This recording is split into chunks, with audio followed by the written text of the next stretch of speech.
Ladies and gentlemen, welcome back to the podcast. I'm with an absolute... the word just comes to mind, gentleman. Just an absolute gentleman today. I got James Newbury, ex-Australia's fittest man in the world. First time I saw you was the 2019 documentary of the CrossFit Games with the event that you won on the final day. That was the first time. I'm like, there's an Aussie in there kicking ass. But James, thank you so much for being here today, man. My pleasure. Thanks for having me. Man, I guess for me personally as well, and I guess for the viewers that aren't familiar with you and your work and who you are, can you share with us your story? I know the rugby's in there somewhere. I just figured out just before you actually own a CrossFit or an ex-CrossFit gym, a studio down in Adelaide. Yep. So I'd love to know your story of how you've become who you are, how you got into the fitness world, and then we'll go from there because there's a lot of substance to this man. It's not just barbells and kettlebells. Yeah. There's a lot of soul with you, which I look forward to hearing about. Yeah, absolutely. So, my name is James Newbury. I am about to turn 32. I first started sport very, very young age. I've got an older brother who's 11 months older than me, and we were always very competitive. And I started out playing soccer with him for about 2 or 3 years and then moved from there into athletics. And that's where I really kind of started getting fired up about sport, competing, being competitive, got hooked on wanting to win. And that's where my competitive nature really kind of took hold when I was about 8 years old. I went to my first ever Little Athletics Day, did terribly, didn't want to go back. Really? Yeah, did terribly. And then the next weekend went back there, and a friend of mine, her dad was there, and he said to me, he goes, "Here's what I want you to do for your 70-meter sprint. I want you to focus on these particular things." So I took his advice, focused on those things, ended up going from the week previous, coming last by a long way. I think that week we had the 100, and this week we had the 70, to winning the race out of the same group of people as like 3 other boys in my year. That were racing in that race. They were there the week before. They were there that same week. And I was like, oh, wow. So just a couple little tips and I can go from losing to winning. And I was like, wow. Was that like a bit of a light bulb into like coaching and mentorship and Absolutely. learning? Yeah. Absolutely. That was like something that really has stuck with me since then. And that just fired me up to want to win everything. I was like, well, if I don't do so well at something, it could be just 1 or 2 things that I could change to go from technically sucking to doing well. And I was like, wow, that's pretty powerful there. And that goes through, multitude of different things, whether it's business or sport. For me, I could be average at something, or I could be performing at a level that I'm not satisfied with, and I could modify 2 or 3 things or a handful of things, and the next thing I know, I could be, one of the best at it. So what an epic belief to get at such a young age. Really yeah, cool. And that's what I remember thinking, well, if I'm not that good, it could just be one thing that I could learn that would separate me from those guys. And basically from there, I started getting competitive with athletics. I was going to state carnivals and what events did you do, man? Everything. There wasn't an event that I didn't want to be good at. It was. I was half decent at the 400. I was half decent at the 200. I wasn't as good at the 100. I was really good at shot put. Cool. I was probably the smallest kid there. That was the only gold medal I ever got, was the shot put. And then high jump, I got 2nd place at state level in the high jump, and the rest of them, I was usually around the 4th or 5th. Great, man. Across the board. That's like, you generally don't have a 400er and a shot putter in the same. And I think that's where it transitioned into CrossFit eventually, is that I enjoyed a bit of a mixed bag. And I think if I wasn't doing CrossFit, I'd probably doing something like decathlon or something like that, or heptathlon. And basically from there, and I was fast for my age, but I wasn't as fast as the top guys in the state. Yep. But then that transitioned into a sport where we didn't have a lot of fellas competing in rugby league in Adelaide. Yep. It just wasn't a thing to do. And you were playing footy at the same time, or no? Athletics first, then footy? Yeah, athletics first from 8 until about 12. Yep. And then there was a bit of a crossover year at 12. I was still doing athletics, and then I jumped into playing rugby league. And and I think it still is relevant today. Probably the biggest attribute to being deadly on the field is speed. And as a young kid, until everybody caught up to me when puberty hit, I was fast for a young fella, and that resulted, especially when tackling ability wasn't that great as juniors, you could kind of just run around people, and if you could do that, put points on the board, you were a valuable player. Yeah. So that's kind of just what I did. I just got the ball, was told to run around everyone and just beat But them. you're like under 8s or under like 15s when you go. Yeah, straight around them. Yeah. Yeah, that's pretty much it, and just beat them for speed. And Epic. that was kind of my game. And then eventually, I started getting really hooked on learning the intricacies of playing halfback and dummy half, and that's where I kind of started playing more so, and that's where I started playing competitively. It was in halfback, and then played state level for half a dozen years. Played in some junior Australian teams through the 15s and the 18s. You made the Australian team. Congratulations. Yeah. So affiliated states, we basically pulled together. We played in a competition separate from Queensland, New South Wales high schools, New South Wales combined Catholic colleges, and they had ACT as well. And when I just for reference, I played in the I played under 15s at the National Carnival, and there was the two teams that they because there was the rugby league dominated states and then the other states as well. So that's what you're referring to there. Yeah, so affiliated states. So basically, it had combined high schools, which was Queensland, New South Wales, CCC, CHS, and Canberra or ACT. And then outside of that was Vic, South Australia, WA, Northern Territory, and then New South Wales, CIS, combined independent schools. And they combined basically an Australian team from there, an Australian team from there. And for our Australian team, we would then get basically put from the best of Pool B, would get a shot at having a crack in Pool A at the Nationals. Wow. So, I played in that through the 18 season.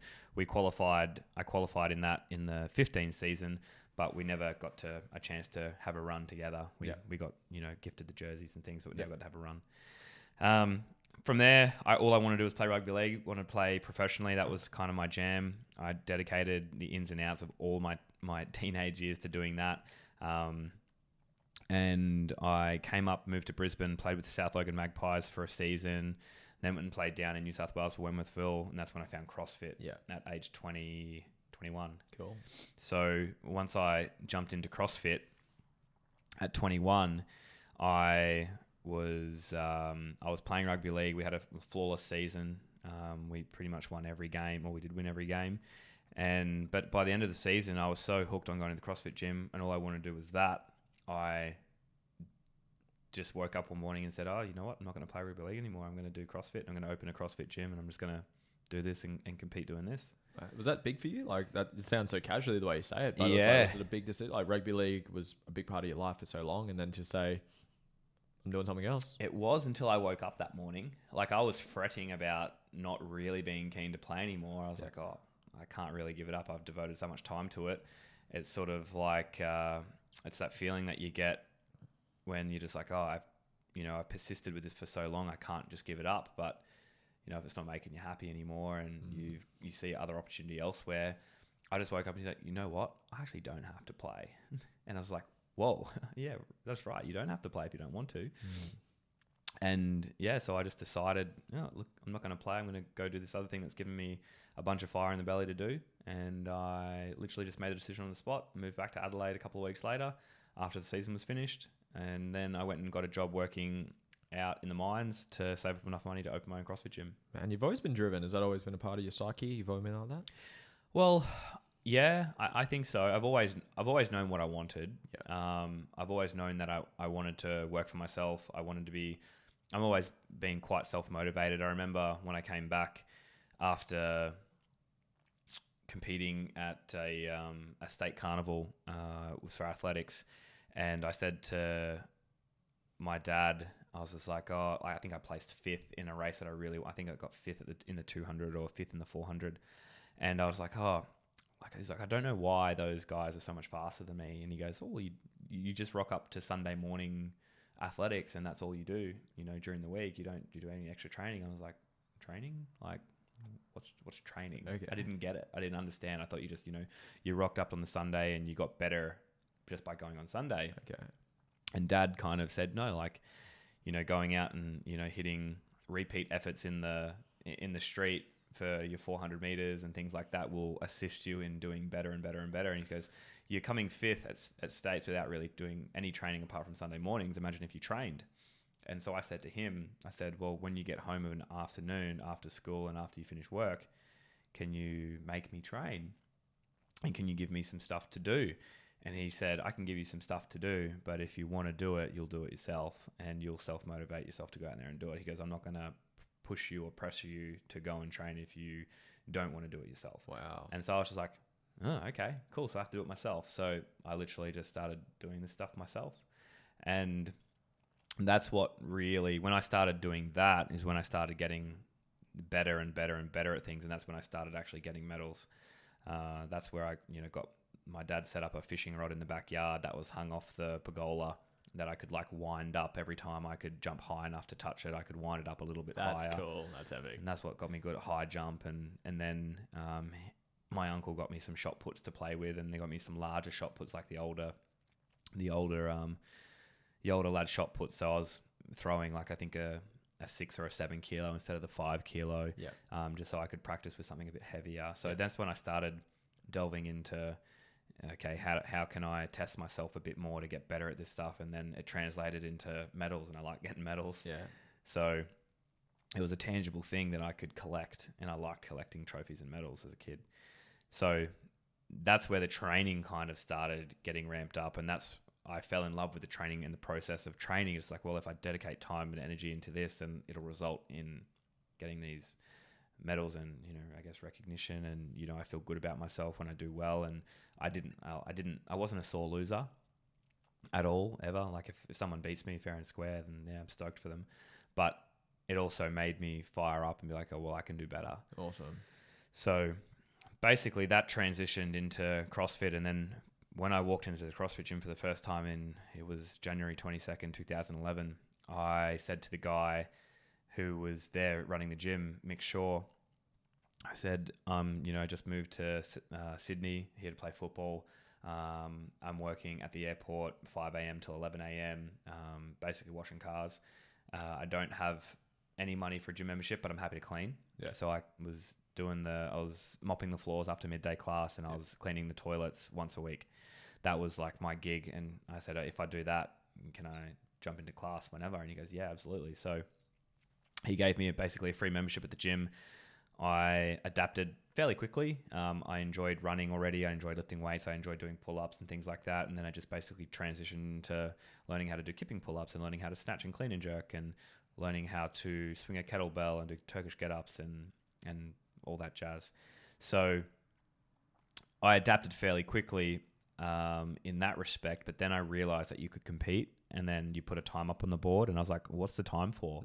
And they're just like, so we'll do this workout, and whoever can get it done the quickest is the winner. And I was like, what?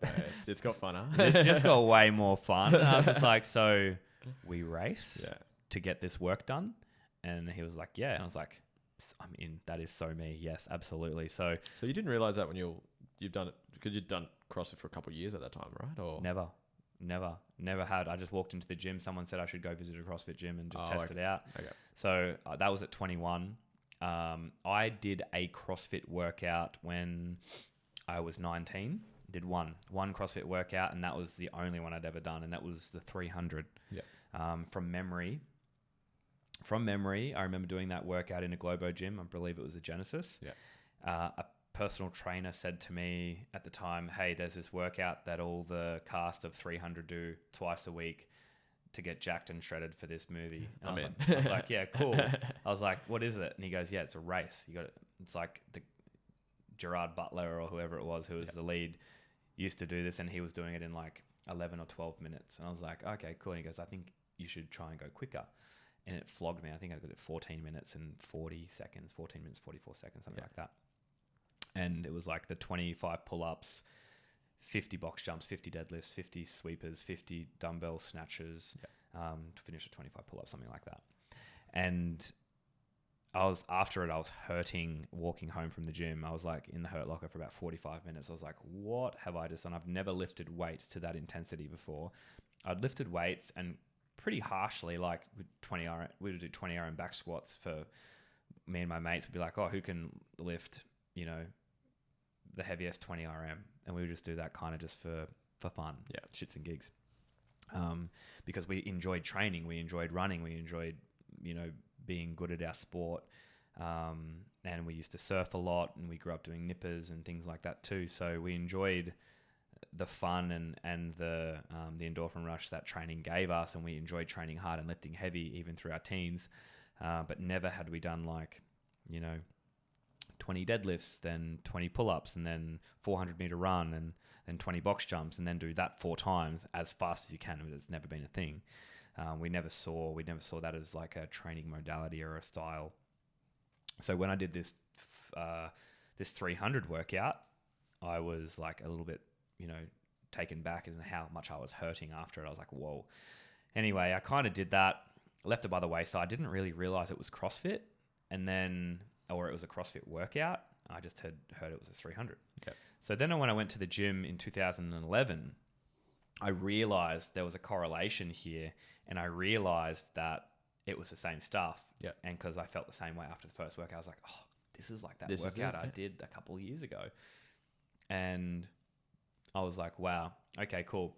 So then you put your time on the board, and then I just started seeing times that were faster than mine, but there were guys that would come in 5 a.m.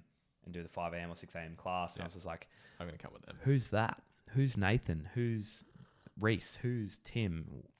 And then I would say to my coach, Mick, at the time, I'd be like, so this workout, they got 5 minutes and 16 seconds, and I got 6 minutes and 40 seconds. What did they do quicker than I did? And he's like, oh yeah, you broke up your toes to bar way too much. And so I spend an hour after training at midday at 1 o'clock doing extra toes to bar to be like, okay, well, that's not going to happen again. And then I kind of developed from there, and I just became really obsessed with trying to be good at that stuff whilst also doing my my rugby league training. Yep. So I was still running a lot. I was still riding my bike. I was still playing football. So I was doing lots of shuttle endurance. And then I was also doing CrossFit on the side. So trying to get stronger there. So then I just basically ditched the gym instead of, doing bench press, on my Fridays, and then doing squats on my Wednesdays and doing deadlifts on my Mondays or whatever it was, or whatever split I decided to do. I would just go to the CrossFit gym and do whatever the WOD was, and then work on some extras after. Cool. And then I'd go back later that night to football training and do my football training, which was usually so much. Yeah, and I loved it. I couldn't get enough. And kind of from there, we jumped into the Open. That was the first year of the Worldwide Open. What year was this? 2011. Yep. So the Open, the first time you could rank yourself with guys from overseas on an online portal was 2011. Yep. So you do the Open, you do 6 weeks, you do 1 workout a week, you'd get ranked, and then by the end of the 6 weeks, you would have a worldwide ranking, you would have a state ranking, and then you'd also have a nation ranking. Yep. And I ranked, I think, out of Australia, we had 500 males in that year, and when I came like 199, I think. Yep. That's kind of the way it worked, and I was like, how is there 198 guys doing this so much better than me? And I was mind blown. And I thought, okay, this is something that I could fire up about. Cool. And then that's when I just started trying to basically just chuck in workouts all day long wherever I could. If I get up, go for a run, do some, 200 double unders, and then do some box jumps and swing the kettlebell. And later on, after I'd finished work or whatever, I would, go and to the local Anytime Fitness and do some deadlifts and some cleans and do some pull-ups and practice my butterfly pull-ups and things like that. And then keep talking. Yeah, you're good. We're just gonna let the dog out. Keep talking. And then basically from there, I kind of realized that I could probably get half decent if I spent a little bit more time doing it. So in 2012, signed back up for the Open, and at that stage they were taking the top 60 through to the nationals, or the regionals it was back then. So they took the top 60. I placed 47th. So this I is went 2012 the next year? 2012, yeah. So I placed 47th in the region. Yep. Which got me a qualifying spot. So I got to gear up and go for Wollongong, which is where they were holding it that year. Yep. And after that weekend, I ranked 9th. So I had a great year, went from qualifying in 47 to placing 9th. And I thought, you know what? I might be able to go to the CrossFit Games. And that's when I had a feeling that maybe the next year, if I improved by that much, I could improve by that much again, and I could come back and place top 3 at least. Yeah. So what did you have to get to go to the games? Was it top 3? Top 3. Okay. Yeah. And I was like, I can make up 6 spots for sure. So I trained even harder. for 2013, went back to the regionals, placed 11th. Yeah. And I was like, what's going on? I trained so much harder. I couldn't put a finger on what it was. Yeah. And I was like, I don't know why I placed worse. I'm definitely fitter, definitely stronger, definitely trained harder. Everyone was just getting better. Yeah. So I talked to a couple of guys that were placing higher than me. I said, what are you guys doing? Like, what's the type of training that you guys are doing? And one of the guys said, I've got a coach. And I was like, coach? What do you mean? Yeah. And they're just like, yeah, I hire someone to write a program for me and I follow the program. And I was like, interesting. I had no idea. So you're just doing your own stuff at this point? Yeah, I was just training in the front yard. Yeah, just in the driveway. Perfect. And I might jump onto CrossFit.com and look at one of the workouts and maybe just hit that instead. But then I was like, okay, cool. So then I hired a coach and the volume was intensely more scary than what I've ever witnessed before, but it was necessary. Yeah. And that was the same year I opened my gym. Yeah. So I opened CrossFit Mode in 2013, March 2nd, 2013.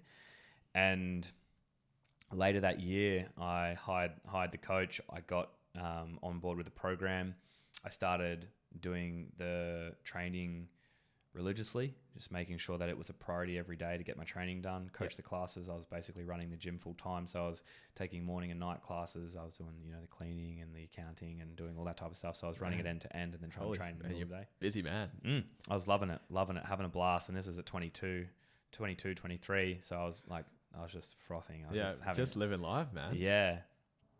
And so basically from there, I came back in 2014 after doing 8 months of training under a program properly, and I placed 4th. Yeah. And I was like, I could taste it. I could taste it. It ended up coming down. A good friend of mine now who actually took the 3rd spot was Khan Porter, and that was his rookie year at the games. We were toing and froing all weekend long, and it came down to the final workout. I had to win the workout, and then he had to place 4th or worse for me to take the spot. I came in first. I won the last workout, and I just had to have him place 4th. He came 3rd. So he beat me by 2 points. Wow. And props to him. He got there and he did the job and he did what he had to do. And, if I'd done better in previous workouts, I wouldn't have put it down to chance at the end, which you never really want to do. Yeah. But that was bittersweet because I was stoked that I'd come close.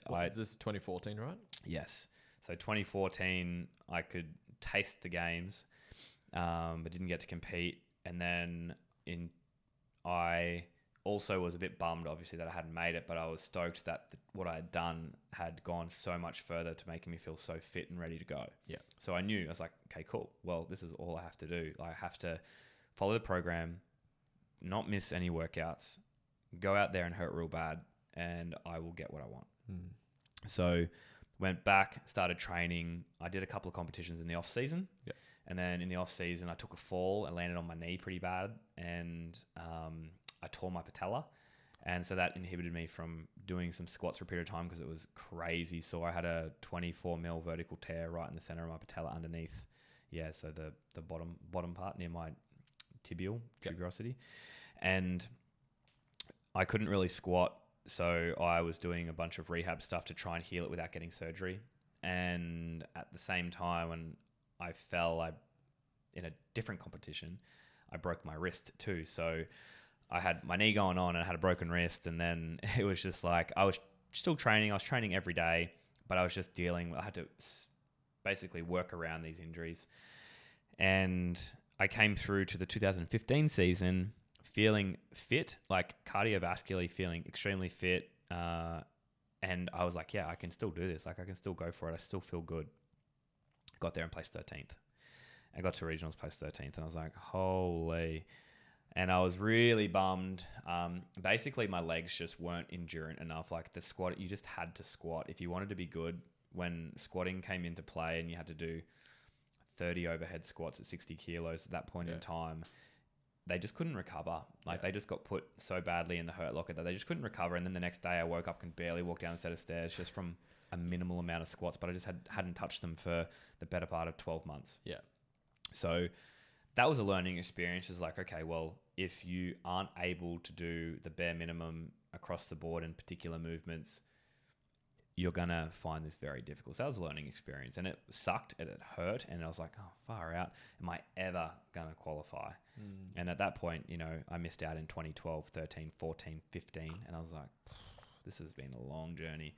And I thought, and I did think, you know, maybe I should just focus on the gym and just not worry about competing anymore. What kept you going? I was just intrigued. I felt like there was so much effort had gone into doing it, and I shouldn't give it away just for the fact of an injury. And I'm also competitive, very competitive, and I knew that I had more left in me. So when I took a break and had some time to reflect, it's like, do I want to keep competing? Yeah, I love competing for sure. But this is like, I could focus on, you know, the gym and, you know, the business and that type of stuff. And kind of left it for a bit, took a bit of time to regroup, took a few weeks, and then it's like, you know what, I'm going to give it another crack. So I went back to training. I started really enjoying it. I started doing some training camps, getting out of Adelaide and training with some other people.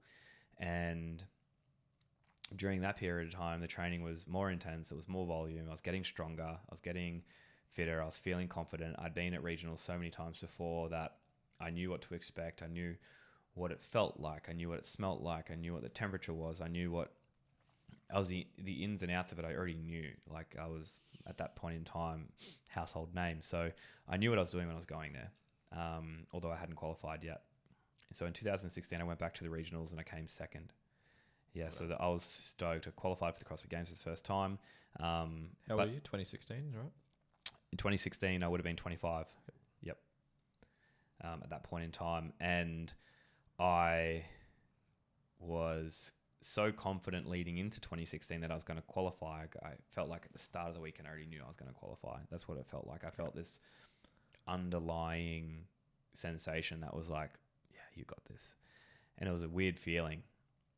And I only feel it every now and again, but it was like, no, you've got it. You're fit. You're ready to rock and roll. You've been squatting. You've been running. You've been doing pull-ups. You've hit recent PBs. You're good to go. And I thought, yeah, I'm good to go. So I gave myself that reassurance that I was confident in my ability at that time. Then I went through, did the rookie season at CrossFit Games. Didn't do that great. Placed 24th. Yep. I wasn't super satisfied with it. Things weren't as expected. But, you know, brushed it off, was keen for the 2017 season, went back to training, trained even harder, trained more, couldn't believe I could train more than I already had.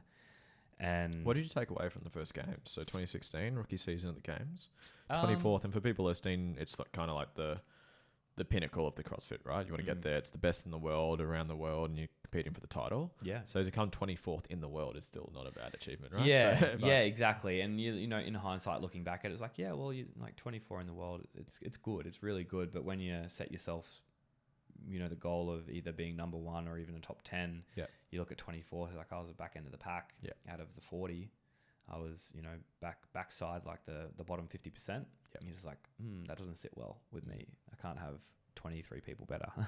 Like, I just can't deal with that. So I took away from that year that, you know, you got to take the wins and the losses. You got to try and stay neutral the whole weekend. You can't get too heightened on a good placing. You can't get too low on a bad placing. I also took away that preparation is key. And when you have strengths, you shouldn't just ignore your strengths to work on only your weaknesses, because running was my jam. Running, I would have picked myself to be in the top 10 in the running events, and I got a running event and placed 26th. And I was like, why am I placing 26 in running events? Oh, because I haven't touched it. Yeah. Because I was programmed in my complete lead up was to focus on all my weaknesses as part of my program. Yeah, didn't touch the strengths. And didn't touch my strengths. And then my weaknesses sucked and my strengths sucked too. So I just didn't perform anywhere. So there was no exciting part for me to take away the whole CrossFit Games. Yeah. So that was a punish. Yeah. Like the whole 2016 CrossFit Games, it was cool that I was there. The only cool thing about that entire experience was my rookie year. Yeah. But it was not fun. Yeah. It wasn't like a fun thing to go and do and just like, okay, it was fun in the respect that you got the experience of going and doing it. And yes, and everyone who wants to be at the CrossFit Games, you know, would just love that. And yes, I did love it for that respect, but buckling yourself, expecting a good result and not getting it at all, it's not, you wouldn't call it, you're just getting constantly humbled every single event like all day and you're tired and you're mega sore, and these are the things that we want to do. But you could take that on the chin when you have one good event. But I didn't really have any one good event. I had one top 10 placing event. Yeah. So that was hard to deal with, and especially coming from, a reference point of, in your region, you're winning events constantly and you're doing that. So it was hard to just constantly just be battered and beaten. So taking that away from it as well, just understanding that, okay, you're playing in a different ball game now. Yeah. So that was kind of cool. So 2017, fired up. I went back to regionals and won the region. And so I was pumped. That was a pretty flawless region for me. And region, is that Australia or is that? Yeah, Australia, New Zealand. Fantastic. Yeah. And had a cranking year that year at regionals. I think out of that region, they did a worldwide ranking at that point in time, and I ranked pretty highly worldwide. Yeah.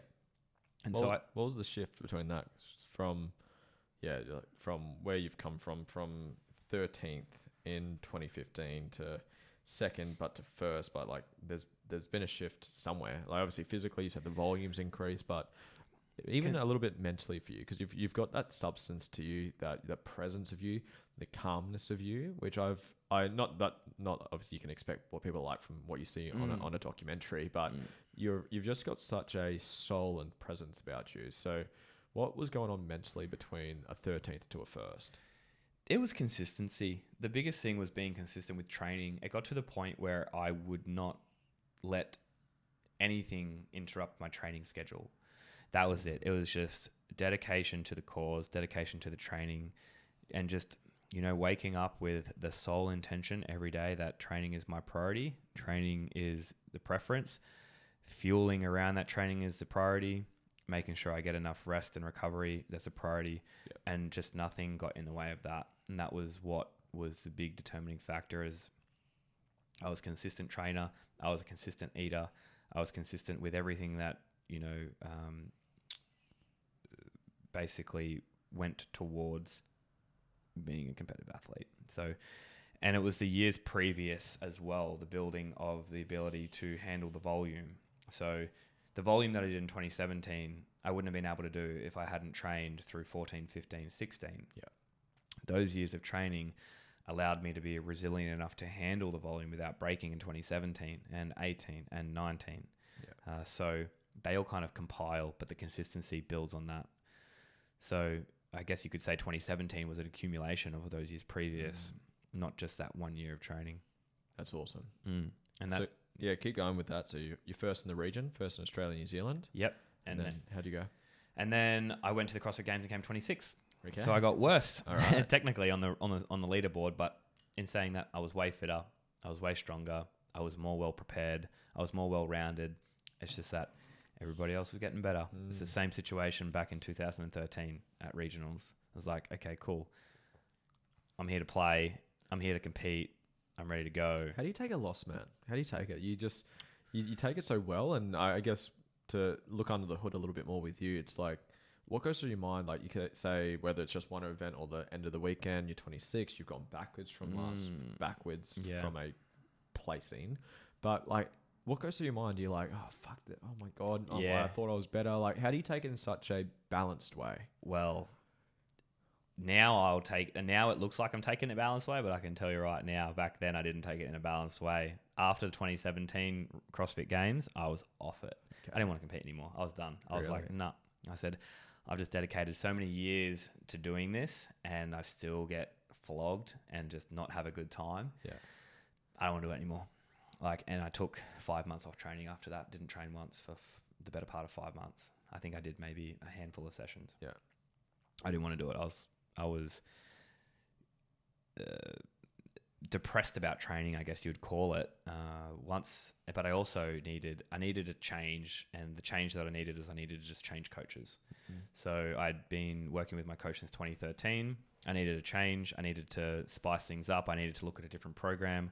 I needed someone to look at me from a different perspective and to help me navigate how my mind works, how my body works, ways that we can encourage myself to output more and to give more, but also do it with sustaining mental stimulus and be happy. Like try and find the fun in the training again instead of making it this monotonous job that I have to do. I get to do, Yeah. So I get to go out and compete and have fun. I get to go out and do it with a smile on my face instead of being there because I feel like people expect me to be there. Yeah. And that's what's required of me because that's who I am now. Yeah. And instead of having CrossFit as my identity, it's just like, no, I want to be known as, I've said this a million times, I'd rather be known as a good bloke than a CrossFitter. Yeah. If people just remembered me as that and not even stepped onto the CrossFit floor, I prefer that. Yeah. Wow. So, awesome. yeah, so it's just reframing the way that I looked at myself, I guess. I was just like, I had this identity as this CrossFit athlete, and I have to perform. And if I don't perform, maybe people won't like me or I won't like myself. And then I was like, yeah, you know what? I'm just going to take some time off. So I took some time off and then I was like, I wonder if I should compete. And I was having a hard time deciphering whether I wanted to compete or not. And then my partner at the time called Shane Orr and Tia Toomey and said, hey, James is not competing. He's not training. He hasn't done any training for 5 months. He needs some help. He's not happy. Can he come up and do some training with you guys in Gladstone?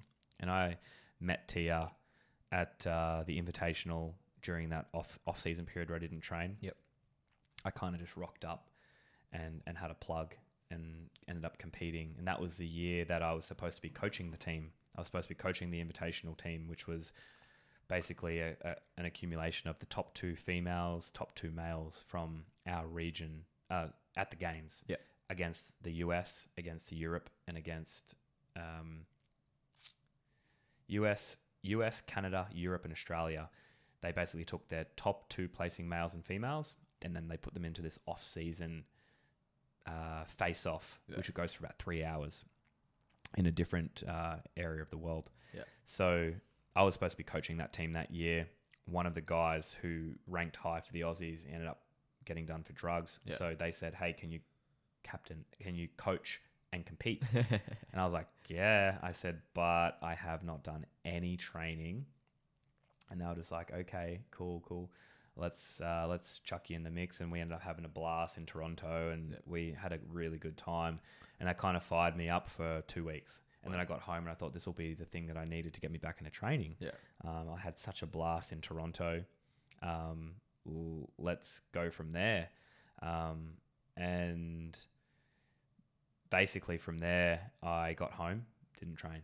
I just got into this back to where I was and got stuck in this rut of not wanting to train again, just my monotonous environment. And so that's when February rolls around, a week before the Open. I hadn't done any training. And yeah, my partner called Shane and said, can James come up? He had a great time with you guys in Toronto. And he said, yeah, absolutely, send him on up. And I came up there well out of shape. I was like, I looked the same, but I just couldn't output that much. I just didn't have any gears. Yeah. And I kind of just worked with it as much as I could. Anyway, I placed terribly in the first week of the Open, and every week I got better and better and better. Yeah. I just was consistent with training. We woke up with the sole intention is to train every day, and it was great because I was out of my regular routine. I was out of waking up in Adelaide. I was in Gladstone. I was in a different environment. I didn't have any stress or worry, and that was aside from training, and it was fantastic. So I just took things off my plate to allow me to expand into the space more. And I went from placing like 160 in the first week to like 75th in the second week to 46 in the third week to 21 in the fourth week. And then I won the last workout. That's epic. I mean, I've never won an open workout in my life. Wow. So you won it on the last one. Huh? On the last one. So I basically had this 7-week period across the start of the Open to the back end of the Open, where I went from being the most unfit I'd been in probably the better part of 6 years to being almost one of the fittest I've ever been in 6 years, just because the training, I was happy. Yeah. And it may not have, been VO2 as fit as I've ever been or threshold as fit as I've ever been, but I was happy. And I think being happy and having the right mood and the right arousal level for what you're about to do and being ready for it in a good mindset outweighs being 10 or 15% fitter. I think if you can approach it in a way that makes you feel good about what you're about to do, you'll outdo someone who's fitter than you. How do you do that, man? That is a absolute piece of gold just there. Mm. How does someone do that? Because I remember even I remember I watched a podcast with Fraser, and they're like what do you do differently? Why do you train? What is it that you do? It's like, to be honest, people do a lot more volume than me, but I'm just intentional about what I do, and like I enjoy what I do, and I get similar vibes from that. But how does someone, instead of having the mentality of going to flog themselves to the gym every single day, to enjoy it, be happier, and how do you do that? I don't even know how to do that. Yeah, so I think that comes. Shane is very good at like unlocking those. So this is Tia's husband. Yeah, he's very good at unlocking the fun in what we're doing. Yes, he knows when we have to work and we have to work hard, but everything is purpose based. There is a reason. There is the specific purpose to everything that we do in the gym and outside of the gym. If we're going for a run, the run is purpose built for this reason. We want to get better at our mile, or we want to get better at our 5K, or we want to get better at our 10K, or we want to work this energy system, or we want to work on pull-up strength or pull-up capacity, or 1RM top end deadlift strength or repetition, or whatever it may be. Everything has purpose, and so he can unleash that, but then also he's a funny dude, and he can just make you laugh.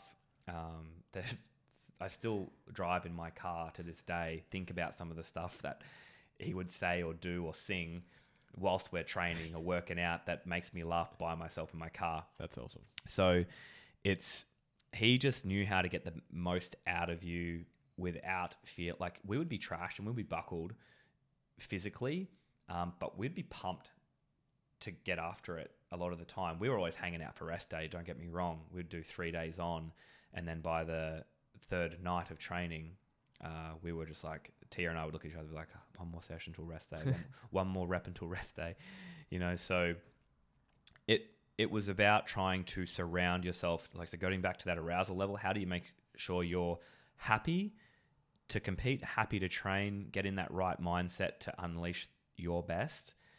Surround yourself with good people. Like, get yourself in an environment with people that fire you up, that they're willing to support you and you're willing to support them. And it's a give and take thing. You can't just continually take, and you can't continually just give. If you do that, things are out of whack, they're out of balance, they're not going to work. It might last a little while, but it won't be healthy. So that's a really good way. Put myself in an environment either where I'm carefree or I'm just having a laugh and there for a good time. Always competed better in my opinion. And then after that, 2018 had my most flawless year at regionals. I think out of the 5 or 6 events, I won 3 of them and placed top 4 in the rest. It was probably the fittest I'd ever felt in my entire life. And then I went to the CrossFit Games that year, placed 18th. So I had my best ever placing. Wasn't super stoked with the results on the board. I felt like I was much fitter than what I showed. Yep. And there were a few things at that competition that I felt I could have improved on in terms of not execution on the field, but execution off the field. So in terms of nutrition, in terms of the way that I structured certain things. But it was basically, to the point of like where I booked a hotel. It was too far away from the ground. It was an effort to get from my hotel to the ground. There was plenty of things that I could have done better. So just structuring a way to make the whole experience more about maximizing performance rather than just being there. So from that, I moved into the 2019 season not knowing if I wanted to compete or not. I was like, you know what, 18th, I've improved. It's good. Do I want to go again? If Tia and Shane are going to be here in Australia, I would like to maybe have another run with them. They moved to America. That's when they start training with Matt? Yeah, soon after that. That was her next training partner. Yeah.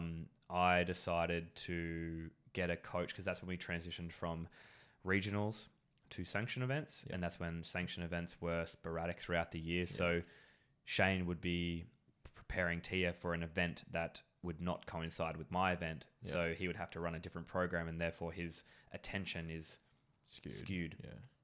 So, and I never wanted to interrupt what they had going. I never wanted to be a burden on that. Yeah, so for sure. I just was going along for the ride, and Yeah. I would just do whatever they were doing. Yeah.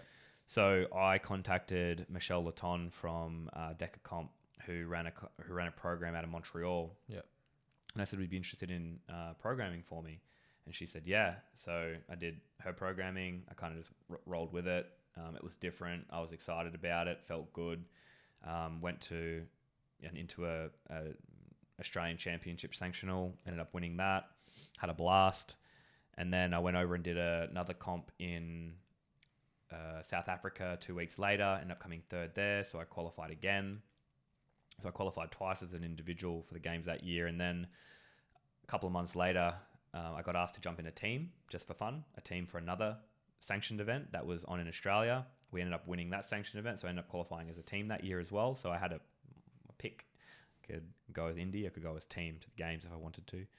And then that year went fantastically. And then I thought to myself, I held back in other years in terms of I didn't roll the dice enough. I didn't, have a crack enough. I was so afraid of failing that I never actually got to unleash my fitness to its full potential.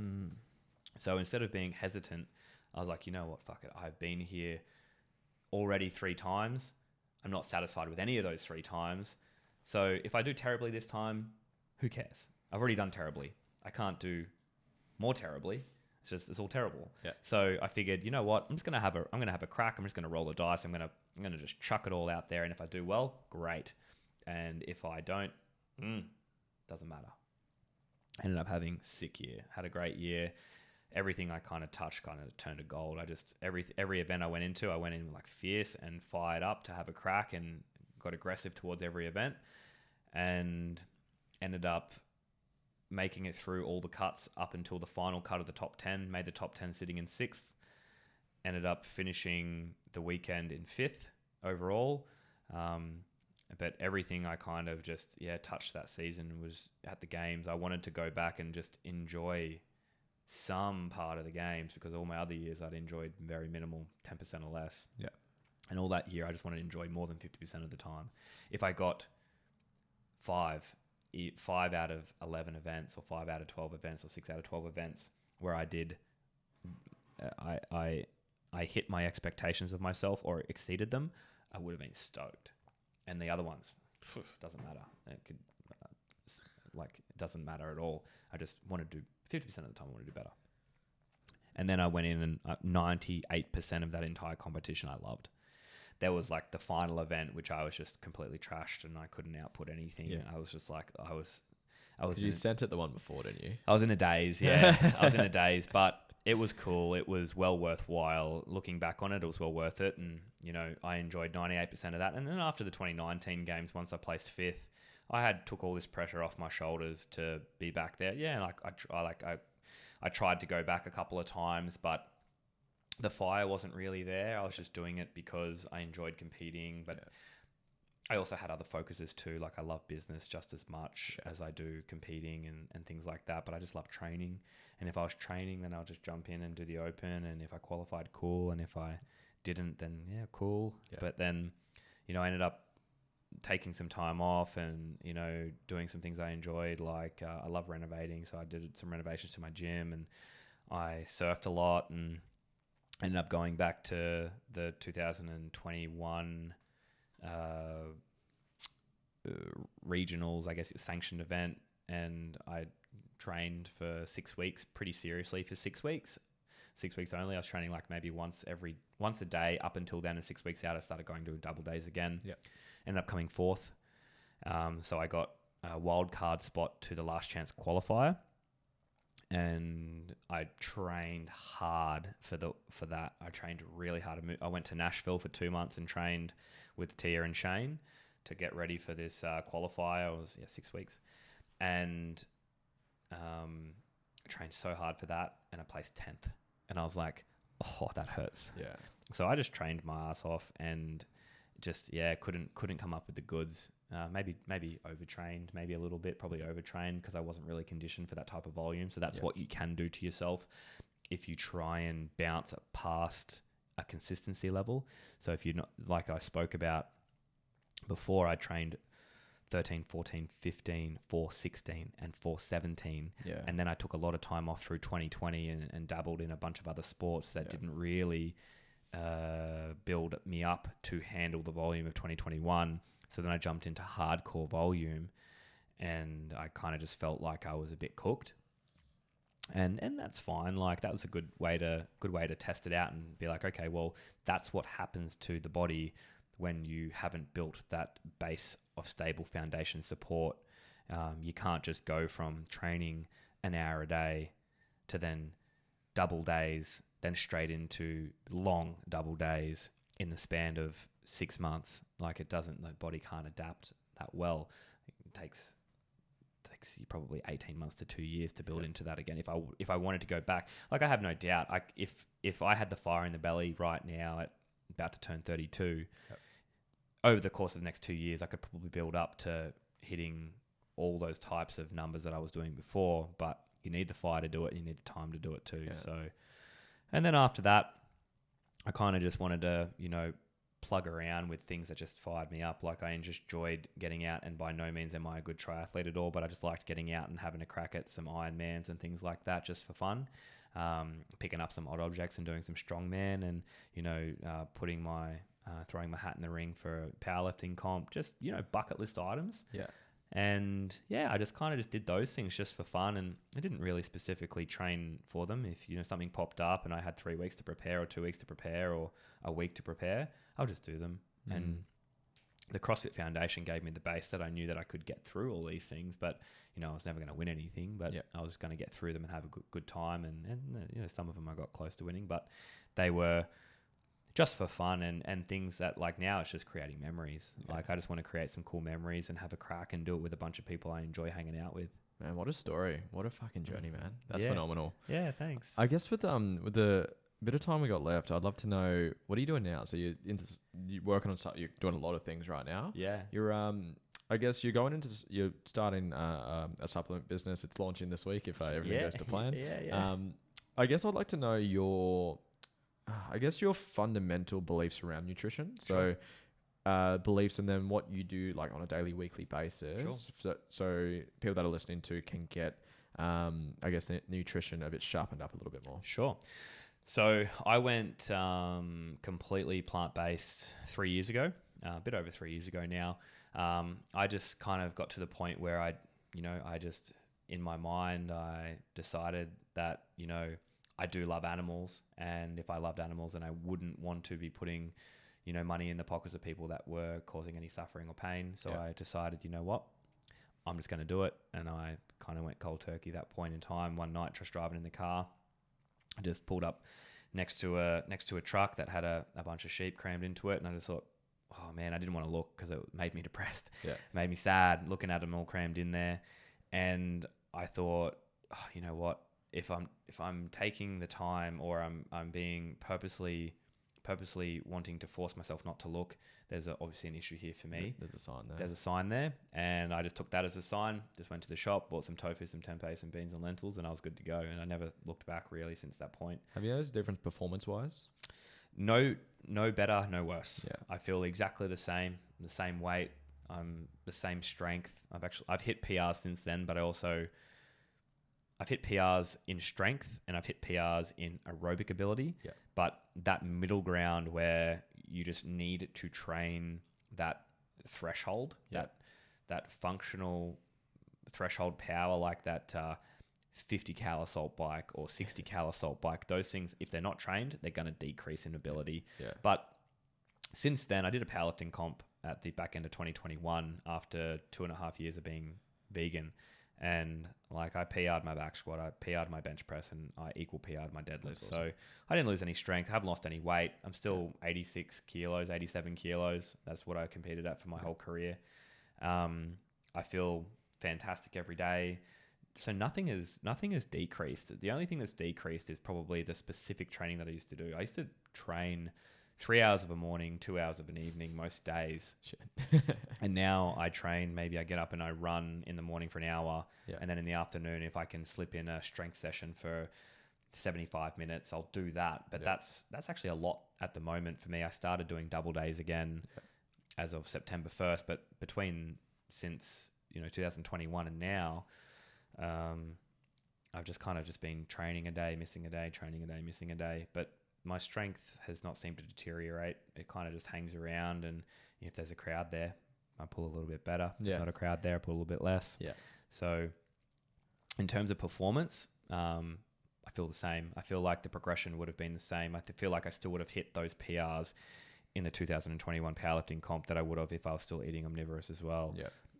I still ate clean before that as well, but now I just, instead of having chicken, beef, and pork and all that type of stuff, I just have, again, lentils, tofu, tempeh, legumes, nuts, seeds. And what do you do around supplements? Because obviously you're launching a supplement business. What's the name of it, by the way? Give it a bit of a shout. Plant, PLNT, plant. Yeah. So that's my new company that I'm starting with Matty Leg. It's basically, we're looking at creating a range of products that people can utilize to go towards either, bolstering their protein intake or getting their essential fatty acids, or creating, we're looking at some cool hydration stuff for people that do triathlon, and some energy gels that, are going to sit well on the stomach, with all an underlying bias towards gut health. Yeah. So the big thing that we're starting to realize is that, and a lot of people have known this for some time now, but it's only coming to the surface more so these days, is that there's such a connection between the gut and the brain in terms of, mental state, clarity, all that type of stuff, but also the immune system, how we function, how we can support ourselves, how we can gain maximal performance. If we can have the gut bolstered with a large variety and diverse group of bacteria, if we can enhance that, whether or not you can enhance it with probiotics, which mainly and likely won't even colonize in that area, but if we can figure out ways through postbiotics to give the end result of metabolites or compounds that these bacteria produce on the food that we feed them, those prebiotics, if we can figure out ways to isolate the ones that we know are great for performance and good for healing dysbiosis, and good for creating enzymes for all these different chemical processes that we need in the body, if we can figure out those and we can attach them to bases of support that we know we need, like quality protein, oils, phytonutrients, fibers and polyphenols, and we can combine all those things together, we're going to create this system for people to enhance or increase their longevity, their health, the way that they function, and hopefully make people happy. But with the underlying bias towards gut health, but also the promotion of whole food, plant food, whole plant food. And this goes for whether you're eating vegan or whether you're eating omnivorous, we still believe that whole food in its finest element is going to be the 99%. If people can understand that we can heal a lot of these things if we give the body the right nutrients, and then the supplements just the icing on the cake.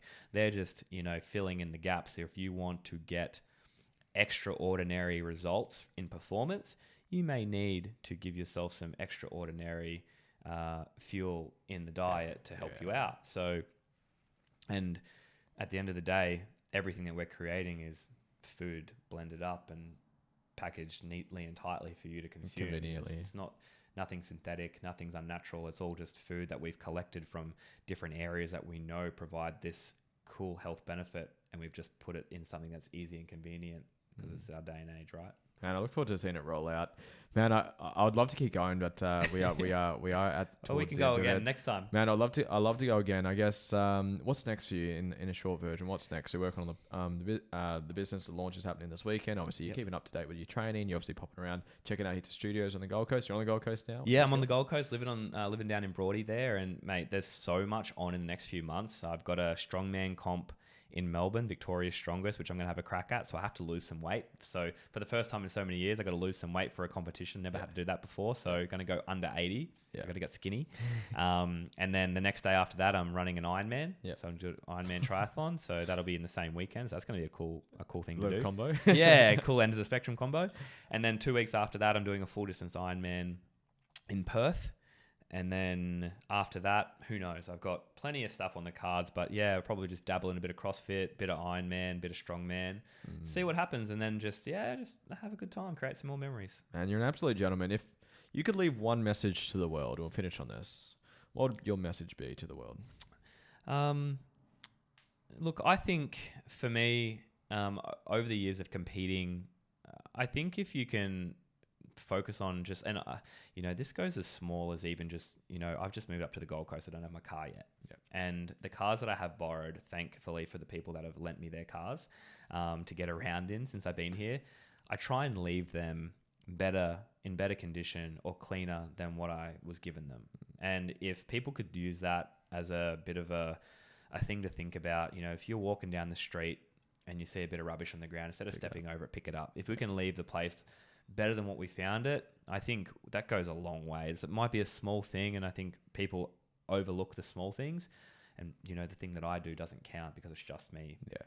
But if everyone does that, it adds up. So if we could just, leave things a little bit cleaner or a little bit better than what we found them, I think that's something that is, could inspire a few people, and it could be a trickle effect, butterfly effect there. That's awesome, man. Just collective. It's like, instead of, I need to start this company and do this big movement, this big event, it's like, just pick up some rubbish. Yeah. I watch so many people step over the rubbish and just don't bother. But if everyone just, just saw a bit of rubbish and picked it up on their way past it and chucked it in the bin that was 20 meters away, it's just, it's just one more thing that, the ecosystem doesn't have to suck up. 100%. And just something that you mentioned as you were talking as well, like you said, if you had to pick between the reputation of being a great guy or the CrossFit guy, you'd pick that every day of the week. And 100%. That's all I've heard from you, man. I've heard it from my partner, from people that have met with you, Corey, cool. that we have mutual friend through. And it comes across, man. You're so authentic. You're so genuine. You're so caring. Just even your message to pick up the rubbish, that kind of speaks to exactly that. So thank you for being here today. Thank you for connecting. I would love to do a take two and go into the soul, the spirit, the nutrition, and a little bit deeper into that. But your story was amazing, man. I hadn't heard your story in that detail before, so it was a pleasure, man. If anyone wanted to connect with you, where would be the best way to connect with you? My Instagram, I get back to all my messages on Instagram, so just at James Newbury, that's me. And if anyone has any other questions, shoot them through. Love it. Guys, thank you for watching. Share this with a friend. Go hit up James. Check out his stuff. His content is amazing. And James, thank you once more. My pleasure.